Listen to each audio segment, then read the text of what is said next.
ఇక సంధ్య థియేటర్ ఘటనలో కీలక పరిణామం చోటు చేసుకుంది. ఈ కేసులో ప్రధాన నిందితుడిని పోలీసులు అరెస్ట్ చేశారు. తొక్కిసలాట ఘటనకు బౌన్సర్ యాంటోనీనే కారణం అంటున్నారు పోలీసులు. మరోవైపు తొక్కిసలాట ఘటనపై పోలీసులు సీన్ రీకన్స్ట్రక్షన్ చేశారు. ఇందుకోసం యాంటోనీని సీన్ రీకన్స్ట్రక్షన్ కోసం సంధ్య థియేటర్ కు తీసుకువెళ్లారు చిక్కడపల్లి పోలీసులు. అసలు ఆ రోజు ఎగ్జాక్ట్ గా సంధ్య థియేటర్ లో ఏం జరిగింది, అల్లు అర్జున్ ఫ్యామిలీతో ఎక్కడ కూర్చున్నారు, తొక్కిసలాట ఎక్కడ జరిగింది, ఇలా పిన్ టు పిన్ ఆరా తీశారు. ఈ కేసును సీరియస్ గా తీసుకున్న పోలీసులు ఇప్పటికే 10,000 సీసీ కెమెరాలు చెక్ చేశారు. మరింత సమాచారం TV9 ప్రిన్సిపల్ కరెస్పాండెంట్ జ్యోతి అందిస్తారు. జ్యోతి, ఈ నెల 4న సంధ్య థియేటర్ లో ఏం జరిగింది, బాల్కనీ నుంచి అల్లు అర్జున్ ఎప్పుడు వెళ్లిపోయారు, సీన్ రీకన్స్ట్రక్షన్ తర్వాత పోలీసులు ఏ విషయాల్లో కంప్లీట్ క్లారిటీకి వచ్చారు, ఎలాంటి ఆధారాలు కొత్తగా లభించాయి? ప్రస్తుతం మనం సంధ్యా థియేటర్ లోపల దగ్గర ఉన్నాము. ఎక్స్క్లూజివ్ గా ఆ అప్పర్ బాల్కనీకి సంబంధించినటువంటి దృశ్యాలు ప్రస్తుతం మనం చూస్తూ ఉన్నాము. లోయర్ బాల్కనీలో ఎవరైతే రేవతి అతని ఒక సరైన ప్రెజెంటేషన్ మీ జీవితాన్నే మారుస్తుంది. అలాంటి MS పవర్ పాయింట్ గురించి నేర్చుకుందాం అనుకుంటున్నారా? అది కూడా సింపుల్ వేలో. అయితే ఫ్రీడమ్ యాప్ని డౌన్లోడ్ చేసుకోండి. కుమారుడు కూడా ఇద్దరు స్పృహ కోల్పోయారు. ఆ తర్వాత ఇమీడియట్ గా కూడా అక్కడ నుంచి ఆ గేట్ నుంచి బయటకు తీసుకెళ్లినటువంటి పరిస్థితి.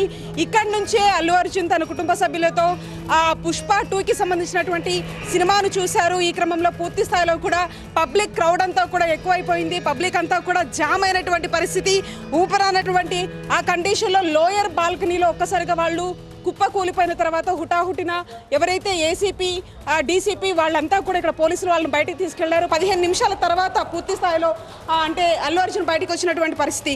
ఇన్సిడెంట్కి సంబంధించి ప్రధానంగా అల్లు అర్జున్ పూర్తి స్థాయిలో ఈ విషయాన్ని అంటే రేవతి ఎవరైతే అపస్మారక స్థితిలో కోల్పోయిందనే విషయం కావచ్చు, అయితే తాను చనిపోయినటువంటి విషయం కావచ్చు, ఇదేది కూడా మాకు పోలీసులు తమ దృష్టికి తీసుకురాలేదని చెప్తూ ఉన్నారు.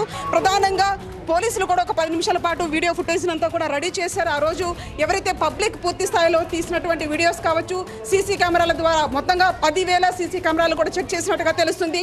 బయట పరిస్థితులు సరిగా లేవు, అల్లు అర్జున్ కనుక బయటికి రావాలి, లేకపోతే పరిణామాలు చాలా తీవ్రంగా ఉంటాయంటూ కూడా చెప్పడం జరిగింది. ఈ నేపథ్యంలో అల్లు అర్జున్ ప్రెస్ మీట్ పెట్టి దీనికి సంబంధించి రేవతి మృతి చెందినట్టు కానీ ఈ అంశాలకు సంబంధించి తనకు తెలియదంటూ కూడా ప్రెస్ మీట్లో పెట్టారు. కాబట్టి 10 నిమిషాల వీడియోలో కూడా అన్ని మినిట్ టు మినిట్ అసలు అల్లు అర్జున్ ఏ టైంకి వచ్చాడు, పబ్లిక్ ఏ టైంకి గ్యాదర్ అయింది, అంతేకాకుండా రేవతి శ్రీతేజ్ ఇద్దరు కూడా ఎప్పుడు అపస్మారక స్థితిలో కోల్పోయారు, వాళ్ళు ఎప్పుడు రేవతి చనిపోయింది, అంశాలన్నింటినీ కూడా మినిట్ టు మినిట్ ఒక వీడియోను కూడా రిలీజ్ చేశారు. కాబట్టి ఆ అంశాలకు సంబంధించి పూర్తి స్థాయిలో ఒకవైపు అల్లు అర్జున్ని ప్రశ్నించారు. ప్రధానంగా బౌన్సర్గా ఉన్నటువంటి యాంటోనీ ఎవరైతే ఉన్నాడో అతను అన్ని ఈవెంట్లకు సంబంధించి ఆర్గనైజర్గా పనిచేస్తూ ఉంటాడు.